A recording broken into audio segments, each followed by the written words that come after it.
100 different armed militia and rebel groups have since been sparked into existence here across the eastern DRC, as the central government of the country has struggled immensely for decades with maintaining its authority in the area. This is largely because still to this day, the DRC has no railways or even any paved roads that connect North and South Kivu to the rest of the country. The DRC's capital, Kinshasa, is around 1,500 kilometers away from the major cities here in Goma and Bukavu, and everything the DRC wants to transport to them, whether it's troops or supplies, have to cross vast distances largely over gravel highways if they're lucky, or muddy flooded earth tracks if they're not so lucky. Meanwhile, Goma and Bukavu are both literally right across the border from Rwanda and only about 100 kilometers away from the Rwandan capital of Kigali. But Rwanda today has a much more extensive network of paved roads than the DRC has, with paved highways that can efficiently carry troops and supplies leading directly to both Goma and Bukavu straight from the capital, Kigali. Now, among those 100 plus militias and rebel groups that came to exist in the eastern DRC was a major Hutu extremist militia with members who directly perpetrated the 1994 genocide in Rwanda, called the FDLR. The FDLR came to prominence in the eastern DRC during the 2000s, and they rapidly attracted thousands of radical Hutu fighters to their cause. And they found themselves in conflict both with the DRC government and a Congolese Tutsi militia that also formed in the North Kivu province that was known as the CNDP, the predecessor organization to the modern Tutsi M23 militia. For years across the 2000s, it was basically a three-way insurgency in the eastern DRC between the Hutu extremist FDLR militia, the Tutsi CNDP militia, and the DRC government until on the 23rd of March 2009, the Tutsi CNDP militia agreed on a peace treaty with the DRC government. This date, March 23rd of 2009, is where the later M23 movement would take its name from. A few years later in 2012, alleging that the DRC government had failed to adequately implement the March 23rd peace treaty, hundreds of mostly Tutsi officers and soldiers within the DRC military who were largely former members of the CNDP militia mutinied and formed the new M23 rebel militia. It's widely believed that almost immediately after, M23 began being supported and armed by the Rwandan state intelligence and security agencies, and they were able to rapidly overwhelm a swath of territory in the DRC's North Kivu province, culminating with them managing to capture North Kivu's provincial capital of Goma, just like they would do much later again in January of 2025. But that first time they did it in 2012, Rwanda faced a catastrophic tsunami of international pressure to abandon M23 and give up their seized control over Goma.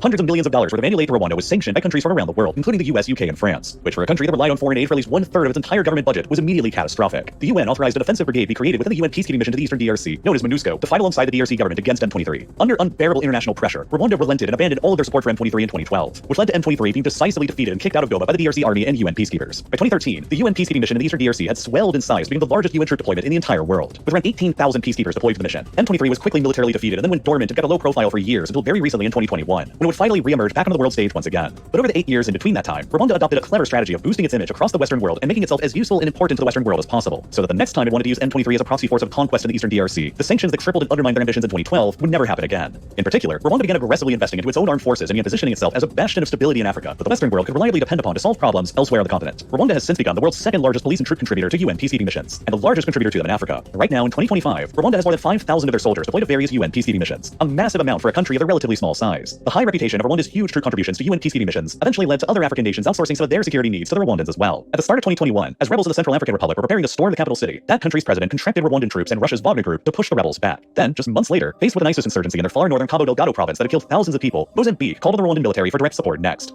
This time, Rwanda's military intervention in Mozambique was directly supported and praised by France, because the ISIS insurgency there was directly threatening French national interests, chiefly the $20 billion liquefied natural gas project in the area that the biggest company in France, Total Energies, was busy investing in and building. At that time, France's continued military presence and interventions across Africa were increasingly coming under scrutiny, and leading to allegations that the French were practicing neo-colonialism on the continent. The government of Mali had already ordered the French military to leave their country by that point, and within only a few more years, the governments of Burkina Faso, Niger, Chad, and Senegal, all former French colonies in Africa, would follow suit with their own ultimatums on French forces withdrawing. So, rather than deploying French forces to Cabo Delgado and Mozambique directly to fight against ISIS and to secure their expensive and critical gas project there, the French found it highly useful to essentially rely on the Rwandans as a proxy security force instead, and so shortly afterwards, the French were more than happy to provide $495 million worth of development aid to Rwanda, while the European Union has also showered tens of millions of euros onto the Rwandan army since then to keep them around safeguarding Total's gas project in Mozambique. The Rwandan forces have proven themselves to be highly competent by successfully containing ISIS in Mozambique, while Rwanda has also been in negotiations recently to deploy a third bilateral security force to Benin to try and contain another Islamist insurgency going on there as well, which again would directly benefit Western nations by allowing them to contain unstable regions in Africa without them having to overtly commit their own troops. In addition to making itself useful as a dependable security partner to the West, Rwanda also spent the years after 2013 carefully building up its reputation as a hub for Western investment and tourism in Africa, and most controversially, as a major source of critical raw materials that the West desperately desires as well. Rwanda has aggressively invested in major sports brands across the Western world to promote tourism and its image as a clean, safe to visit, and prosperous country in sub-Saharan Africa. They become a major sponsor in European football teams like the UK's Arsenal, France's Paris Saint-Germain, and Germany's Bayern Munich, in blockbuster Visit Rwanda deals that have collectively been worth hundreds of millions of dollars. But they've been well worth the investment because they've helped to attract millions of tourists to Rwanda. In 2022 alone, more than 1 million tourists visited Rwanda, making it one of the top 10 most visited countries on the African continent, despite it being one of the smallest. Rwanda has also been a major founding partner of the NBA's Africa League, while Formula One is currently deciding between Rwanda and South Africa as the final two options to host a new Grand Prix in Africa by 2027. Rwanda's economic growth and stabilized position under Paul Kagame's continuous leadership since the 1994 genocide has been nothing short of extraordinary, and it's often earned Rwanda the nickname of the Singapore of Africa among his international supporters. Indeed, Rwanda's GDP has grown at high rates of more than 8% per year since the year after the genocide in 1995, while the country's life expectancy has dramatically improved from only 49 years in 2001 to nearly 68 years today, among the highest seen anywhere in sub-Saharan Africa now. Rwanda has proven that sub-Saharan African countries can dramatically turn themselves around from the horrors of war and genocide, and that hasn't even touched on the previous UK government's whole asylum plan they had with Rwanda. Before the plan was ultimately scrapped, the UK government wanted to deport asylum seekers to Rwanda, and they'd agreed to pay £370 million to Rwanda for the deal by 2026, roughly 10 times times as much as the UK's annual aid contributions to Rwanda. Today, Rwanda receives more than $1.3 billion a year in foreign aid from countries around the world, which on a per capita basis makes Rwanda the highest recipient of aid in its entire region, at $98 a year per Rwandan citizen, compared to just $55 in Uganda, $47 in Burundi, and only $37 in the DRC. Nearly one-third the amount of per capita foreign aid as Rwanda receives. All of this effectively means that after 2021, when M23 was reactivated in the eastern DRC and continued its insurgency there again, the outside world was going to be far more reluctant to severely sanction and punish Rwanda again, like they did the last time in 2012. And that seems to have been exactly Rwanda's calculus too. As it has done before in the past, M23 justified restarting its insurgency after 2021 in order to defend the ethnic Tutsi community in the eastern DRC, who were allegedly under threat by Hutu extremist militias in the area, like the FDLR. But the FDLR was largely already a spent force by that time. The UN estimated that the FDLR only had somewhere between 1,000 and 1,500 fighters by that point, only about 1/7 of the numbers that they had previously back in 2007, when they posed a much more substantial threat to the Tutsis of Rwanda. Kagame's government in Rwanda has frequently characterized the continued existence of the FDLR and other Hutu extremist militias in the eastern DRC as an existential threat. He has accused the current DRC government of allegedly directly supporting these militias. But the small size of the FDLR today has hardly justified Rwanda's decision to deploy thousands of their own soldiers across the border into the DRC that led to the conquest of Goma and its 1 million inhabitants. Instead, the current Rwandan invasion of the eastern DRC and its support for M23 is more based around economic and geopolitical interests rather than pure self-defense as claimed.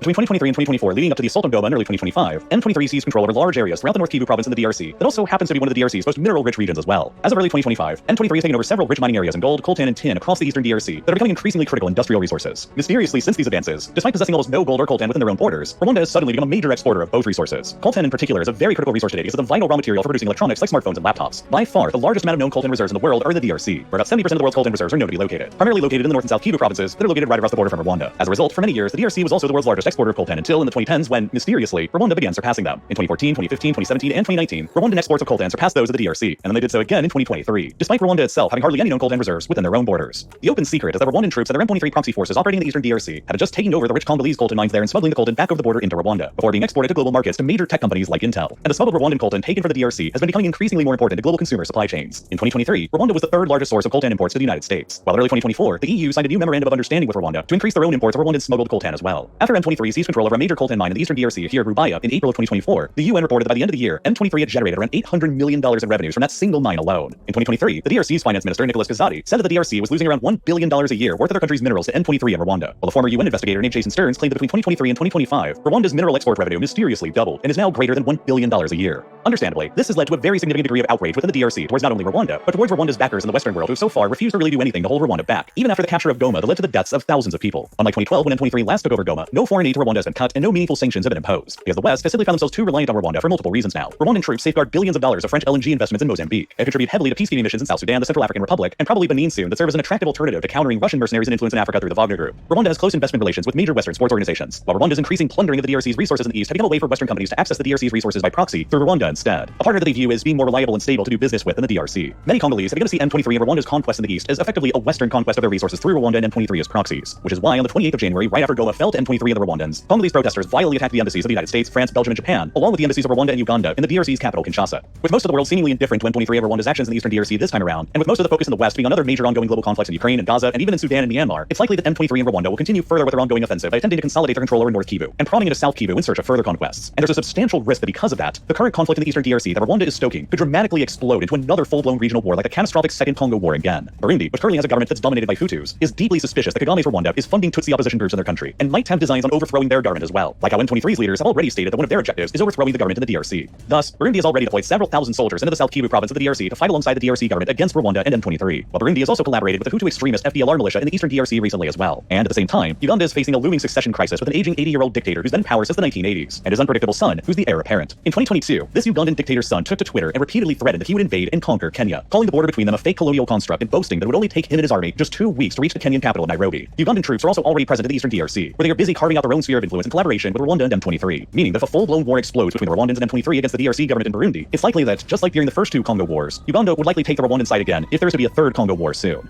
Rwanda and M23's actions in the eastern DRC and the capture of Goma, though not reported on much in the Western world, represents the biggest threat to Africa's borders that have been seen in decades, while Rwanda's assault on the territorial integrity of the DRC is only the latest challenge to the global norm against territorial conquest that's being challenged by the Russians in Ukraine and by the Israelis in the occupied Palestinian and Syrian territories. It will be very important to continue paying attention to this as the situation continues developing. Now, there's a lot of data that goes into producing these kinds of videos, whether it's visually showing the scale of Rwanda and the DRC in an American context and comparing their population sizes, detailing out where the eastern DRC's valuable resources are located and how M23 and Rwanda are pillaging them, or showing you how transportation infrastructure and geography contribute to the instability in the eastern DRC and the proliferation of rebel groups there. The ability to actually visualize raw data like this on the map instead of just reading about it in text format is exactly what makes learning about these kinds of complicated geopolitical subjects so fascinating to me, and it's why the Exploring Data Visually course is one of my favorite courses that I've ever taken with this video sponsor, Brilliant. They start out by teaching some real bare-bone fundamentals through interactive exercise and straightforward explanations. Then as you progress, they bring these small concepts together into the bigger process, and soon enough, you have a decent grasp of what originally seemed like a daunting subject. And the same goes for all the other subjects they cover too, from calculus to AI to computer science, advanced physics, geometry, and much more. I think that Brilliant is perfect for the kind of person who genuinely loves understanding new things, as they get you to the level where you can apply the concepts you learn into your everyday life. And they also make learning super practical. The courses break down into short segments of about 15 minutes, so you can easily use their app to make steady progress in learning while you're commuting or have some free time. So, if you're the type of person who loves learning new things, you can try out everything Brilliant has to offer for free for a full 30 days by clicking the button here on your screen right now, or by visiting brilliant.org/real-life lore, or by clicking the link that's down below in the description. And